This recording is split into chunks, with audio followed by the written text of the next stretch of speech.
हमारे साथ मौजूद हैं माहिर मुर्शद जनाब डॉक्टर हाकान नजीब साहब। Thank you very much doctor साहब, आपने वक्त दिया। डॉक्टर साहब, पहले इसी से शुरू कर लेते हैं कि सदर पाकिस्तान और डिप्टी वज़ीर आज़म इन्होंने चीन का दौरा किया, वहाँ पे काफ़ी MOU साइन हुए और खुशखबरियाँ सुनाई गई कि जी बड़ी इन्वेस्टमेंट आ रही है। फिर तुर्क सदर आए यहाँ पाकिस्तान में, उन्होंने भी काफ़ी एग्रीमेंट किए।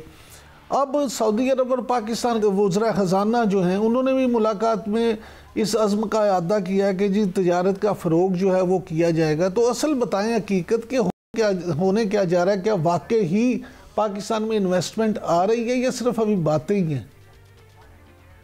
बिस्मिल्लाहिर्रहमानिर्रहीम। इमरान साहब देखें, एक तो बात यह है कि चूंकि IMF की इंगेजमेंट हो गई है तो कुछ रिजर्व्स बेहतर हो गए हैं, कुछ स्टेबिलिटी सी आ गई है। तो अब जो अथॉरिटीज़ हैं वो वही पैटर्न जो कि हमने हमेशा चलाया है कि FDI जो है वो दुनिया भर से ढूंढ लें। हमने CPEC के अंडर आपने देखा कि पिछले कई सालों में इंफ्रास्ट्रक्चर में 20 से 25 अरब डॉलर की एक इन्वेस्टमेंट ढूंढी, वो पाकिस्तान आई, पर हम उसके सेकंड फेज़ नहीं कर सके।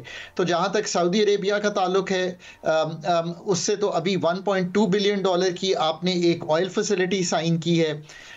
ये दो चीज़ें आपके पॉकेट में है। रेकोडिक की गुफ्तगू चल रही है, उम्मीद ये थी कि जनवरी फरवरी में कोई बात हतमी हो जाएगी। 10 से 15% शेयर उन्होंने ख़रीदने हैं। अगर गोइंग बैक टू चाइना, जो इस दफ़ा का विज़िट है वो तो इट्स ऑल अबाउट कि CPEC 1 से आगे किस तरह जाना है। जिसका क्या मतलब है? जिसका मतलब है कि CPEC 1 में तो प्रोजेक्ट्स लगे इंफ्रास्ट्रक्चर के, बिजली के, रेल रोड के, तो अब इनको यूटिलाइज भी करना है। 44,000 मेगावाट बिजली है। गर्मियों में 20-25 हज़ार मेगावाट यूज़ करते हैं, सर्दियों में 8-10 हज़ार मेगावाट यूज़ करते हैं। कैरिंग कैपेसिटी की प्रॉब्लम है। सो इन सब चीज़ों को ठीक करने के लिए नई इन्वेस्टमेंट चाहिए। सो इन्वेस्टमेंट FDI पाकिस्तान में आज तक जो आई है ना इमरान साहब, मैं आपको एक बड़ी पते की बात बताऊं, ये 1.5-2 अरब डॉलर से ऊपर नहीं गई। पर प्रॉब्लम यह है कि ये FDI ऐसी नहीं आती कि वो पाकिस्तान में आए, मोबाइल की फैक्ट्री लगे और वो मोबाइल कहीं बाहर बिकना शुरू हो जाए, गाड़ी की फैक्ट्री लगे, वो गाड़ी कहीं बाहर बिकना शुरू हो जाए। वो इस तरह आती है कि मतलब कोई भी बड़ी firm I, Toyota, Honda, Chinese आए, उन्होंने पाकिस्तान में फैक्ट्री लगाई, बाहर से FDI लाए, पाकिस्तान में फैक्ट्री लगाई, आपको और मुझे गाड़ियां बेची और उसका डिविडेंड जो है वो बाहर ले गए।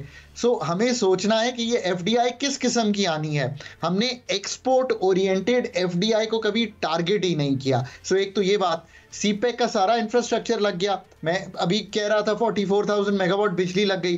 बिजली की खपत है नहीं है, बिजली महंगी हो गई है।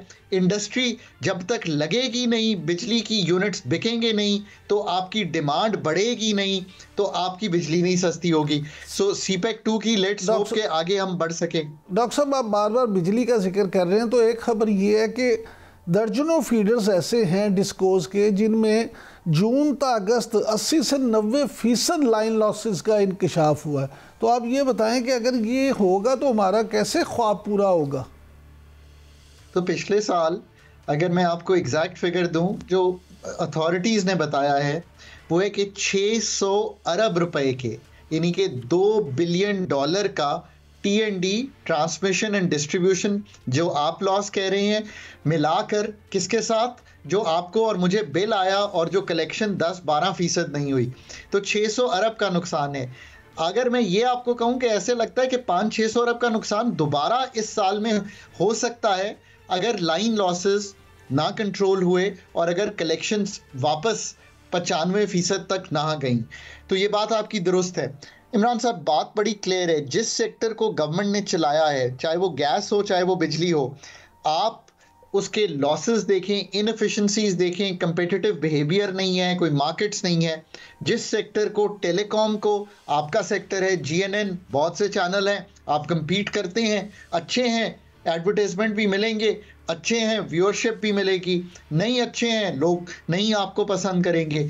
टेलीकॉम भी ऐसे ही है, तीसरा बैंकिंग भी ऐसे ही है। ये तीनों सेक्टर किसके पास हैं? हमने खोल दिए, प्राइवेट सेक्टर को compete करने दिया। बिजली और गैस को सरकार में रखा।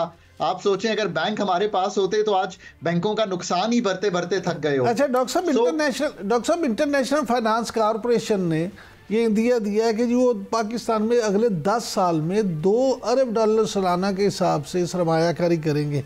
आप क्या समझते हैं कि ये सरमायाकारी किस शोबे में होगी, इससे भी हमें कोई फ़ायदा होगा या इसी तरह पहले की तरह ये सरमायाकारी होगी? So very important point. So जब आईएमएफ का प्रोग्राम हो जाता है, आपके साथ अटैचमेंट हो जाती है, तो पहली चीज खुलती है प्रोजेक्ट फाइनेंसिंग।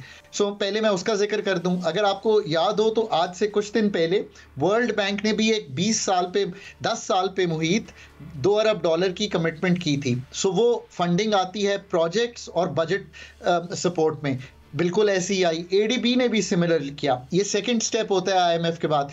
थर्ड स्टेप ये होता है कि जो आपके पास प्राइवेट सपोर्टिव अदारे हैं, आईएफसी एक आर्म है वर्ल्ड बैंक का, और वो कमर्शियल फंडिंग में चले जाते हैं। तो उन्होंने ये बात की है कि वो प्रोजेक्ट्स में शराकत दारी करेंगे पाकिस्तान के प्राइवेट सेक्टर के साथ। ये सबसे इंपॉर्टेंट जोज है। पर देखना यह है कि अब ये शराकत दारी जो होती है, ये अगेन ऐसी चीज़ों में ना हो कि पाकिस्तान में चीज़ बने और पाकिस्तान की ही मार्केट को बिकती रहे। ये मैंने दूसरी दफ़ा बात रिपीट किया, ये बहुत लोग समझते नहीं है कि एफडीआई लाना is not only important. FDI या ये आईएफसी की शराकत दारी ऐसी चीज़ों में लाना जो वापस एक्सपोर्ट ला सके पाकिस्तान में, जो डॉलर अर्न कर सके, वरना तो $30 बिलियन पर पिछले कई साल से बैठे हैं। So that has become more important. Here the policy makers role becomes very important कि आप इंसेंटिवाइजेशन ऐसे जगह पे कायम करें, ऐसी मैन्युफैक्चरिंग में कायम करें, ऐसी एग्रीकल्चर में कायम करें जो दुनिया के साथ कनेक्ट करें। यार मैं आपको एक एग्जांपल दूं। डॉक्टर साहब, ये किन शोबों में कर दी चाहिए? ये शोबे भी जरा एक्सप्लेन कर दें। जबरदस्त। सो पहला तो शोबा ये है कि electronics and electrical equipment Pakistan की एक बेस है। अगर वियतनाम की एग्जांपल फॉलो करें तो एक कंपनी पिछले साल में वियतनाम से, सैमसंग जो है, वहां से मोबाइल और उनके पार्ट्स $70 अरब के लेके गई है। $70 अरब के। पाकिस्तान की टोटल एक्सपोर्ट जो है वो $30 अरब है। So electrical and electronic parts, ये एक चीज़ है जो अवे फ्रॉम टेक्सटाइल है। फूड और फूड, प्रोसेस्ड फूड, ये नेक्स्ट एरिया है जहां पाकिस्तान को सोचना चाहिए। यील्ड्स अगर बेहतर होना शुरू हो जाएं तो इसमें बहुत बड़ा पोटेंशियल जो है आप निकाल सकते हैं। सर्जिकल गुड्स, लेदर गुड्स, इनमें ऐड करें वैल्यू और दुनिया को बेचें।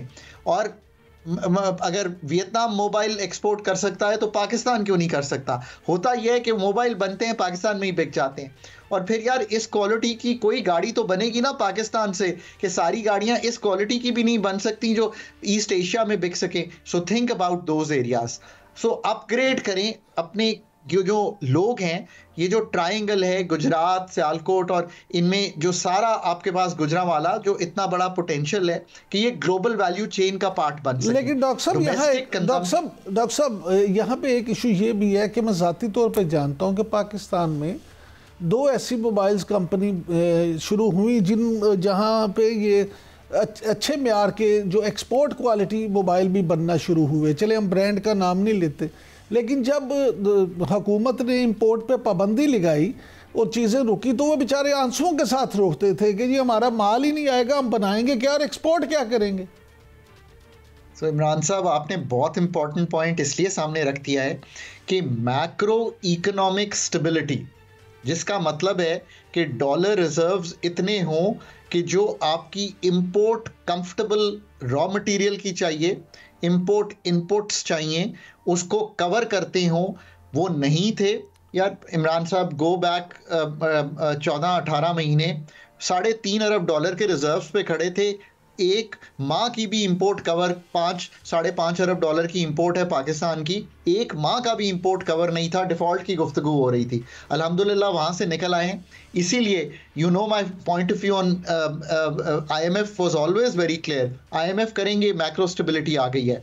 सो ये जो एक नेसेसरी कंडीशन है फॉर ग्रोथ, जिसका मैं और आप बात कर रहे हैं कि मतलब इंपोर्ट नहीं कर सकते वो पार्ट्स, तो असेंबल। पर ये जो टिकटॉक है ना कि आपने मोबाइल असेंबली यूनिट्स लगानी है, दैट्स नॉट इनफ।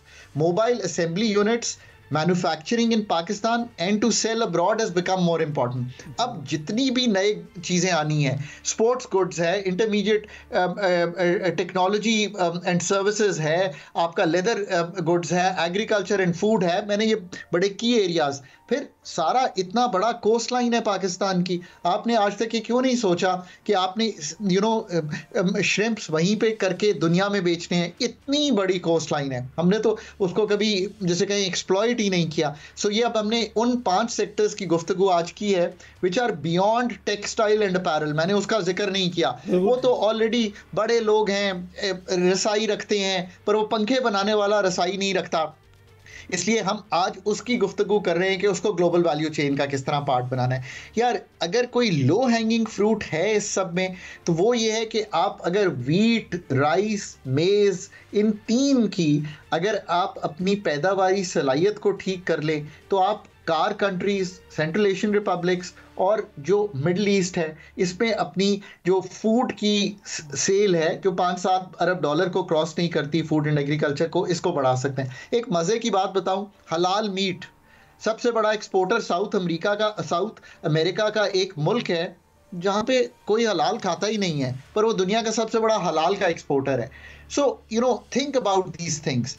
पाकिस्तान का अब वो स्टेज आ गई है कि अगर आईएमएफ के 2-3 और रिव्यूज़ कंप्लीट हो गए, ये प्रोग्राम चलता रहा, मैक्रो स्टेबिलिटी आ गई है, बिजली की सनत को अगर ठीक कर लिया और थोड़ी सी एफिशिएंसी पैदा कर ली, थोड़ी सी एग्रीकल्चर में रमक दिखा दी, तो ज़रा एक्सपोर्ट बढ़ना शुरू हो, कहीं 35-36 अरब डॉलर पे चली जाएं, रेमिटेंसेस 35-36 पे रहें, तो ये 72 अरब डॉलर इन दोनों से कमा कर आप थोड़ी सी ये जो बार बार बूम एंड बस्ट साइकिल में जाते हैं ना, इससे निकल जाएंगे। But this is really hard work.